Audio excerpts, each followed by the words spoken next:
Xbox has been absolutely on fire with the news that has been releasing about the company lately. Let's get into everything that has happened, from the little stuff to the really big reveals.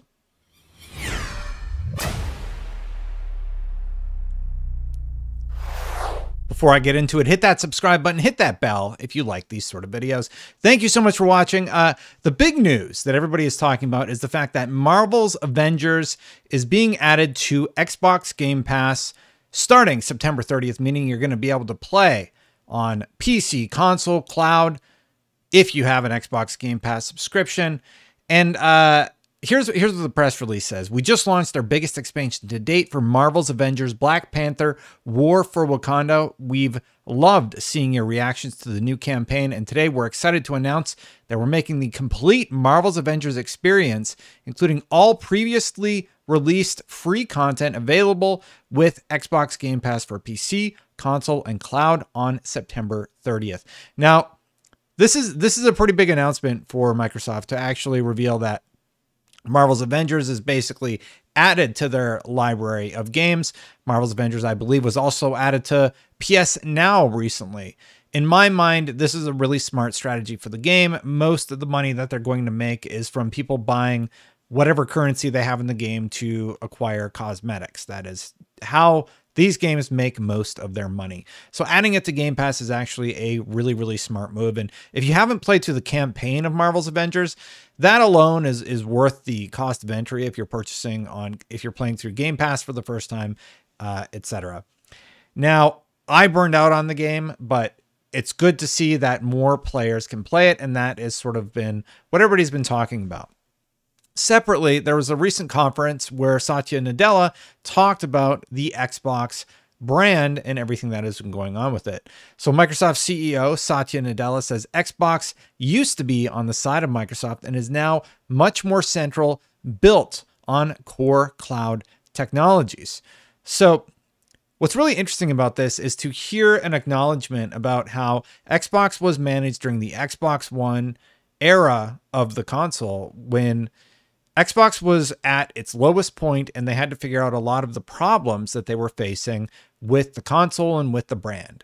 Xbox almost died, and now we're at the Series X version of the game. And when you start looking forward, you can kind of see the plan that they have set in motion. Their goal is to have a great ecosystem and great games to back it up. It's looking by the end of 2022 like Xbox is going to have a pretty good library. Time's going to tell, though. Those games have to prove themselves in the market at that point.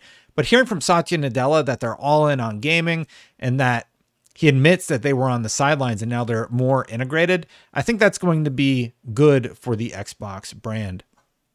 What's really interesting is one of the services that are going to be included, sort of going off of Nadella's discussion point, would be that cloud gaming is going to be available now on some Xbox consoles, meaning you are no longer going to need to download your games. Sure, you can in the background if you choose to have them locally, but several games on Xbox Game Pass are now going to be streamable on the console.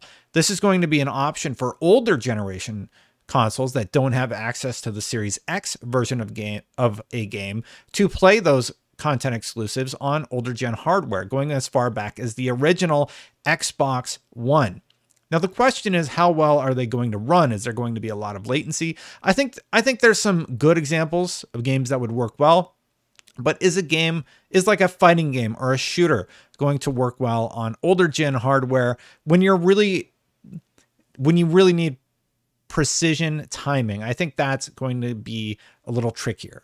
Something like Avengers would work fine, probably, because it doesn't necessarily require a lot of precision timing. But I think shooters are something that I'm still iffy about, no matter who streams it.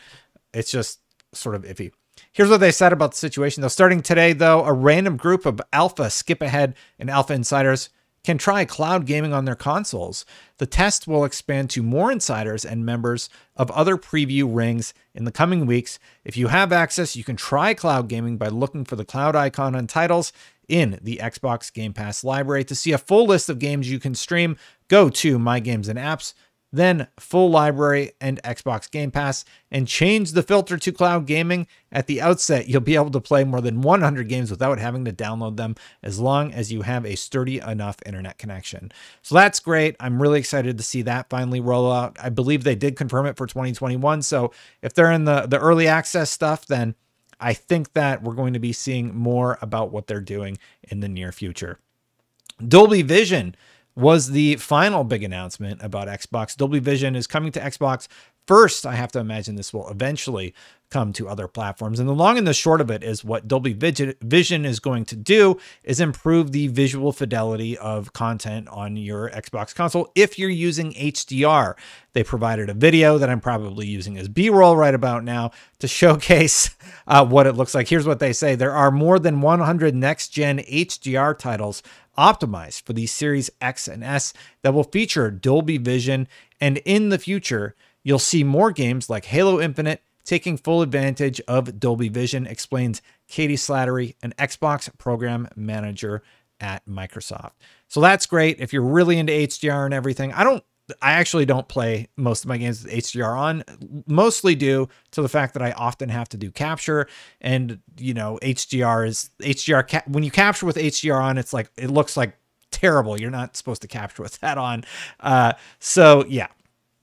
Anyway, the final story would probably be the Halo Infinite beta being free for everybody this weekend. So if you've been trying to get in on the Halo Infinite action, now it's going to be more open than it has ever before. They're really going to hammer the servers with this one, and it's good timing to do so. Everybody's going to get to play. Everybody who's played Halo, for the most part, has had a blast. Some people were walking around looking at the floor. I thought I was the only one who did that, but apparently it's really important to the internet what floors look like in games. For me, it's gameplay first, and then you look at that stuff second, right? And Halo Infinite's gameplay has been stellar from top to bottom. I have tremendously enjoyed my time playing Halo Infinite. I'm really excited about this multiplayer component to the game. I want to know more about campaign. They've been really quiet about campaign, and honestly, that's starting to make me a little bit nervous. I saw some concept art that potentially could have indicated a few of the things that might happen during the campaign that would be quite interesting. But after Halo 5 was such a letdown for me personally when it came to storytelling that I really hope 343 is able to take the story of Halo Infinite, turn it around, and tell something really compelling about Master Chief and what he is going through while he, I don't know, tries to get over whatever happened with Cortana. So time's going to tell whatever happens there. And the evocative nature of what we saw in the footage, the brief footage that they show when they talked about Halo Infinite and the release date. Well, actually, this was before the release date, but anyway, him in space and grabbing the gun in space from the dead soldier, it's really starting to take a toll on Chief, and I really want to see how this story unfolds. Very excited about everything that's coming over the next few months. It's going to be an exciting few months. Hey, thank you so much for watching. Hopefully this channel has an exciting few months also. I really appreciate you taking the time to watch. If you like this sort of content, hit that subscribe button, hit that bell. If you want to support this channel, you can do so by becoming a member. Thank you so much to everybody who has become a member. I really, really appreciate you doing that. I'm going to get out of here. Let me know what Xbox news I missed, because there's so much. I felt like every time I was going to record this video, a new thing broke. So if I missed something, let me know, and I'll catch you for the next one. Bye for now, everybody. See you soon.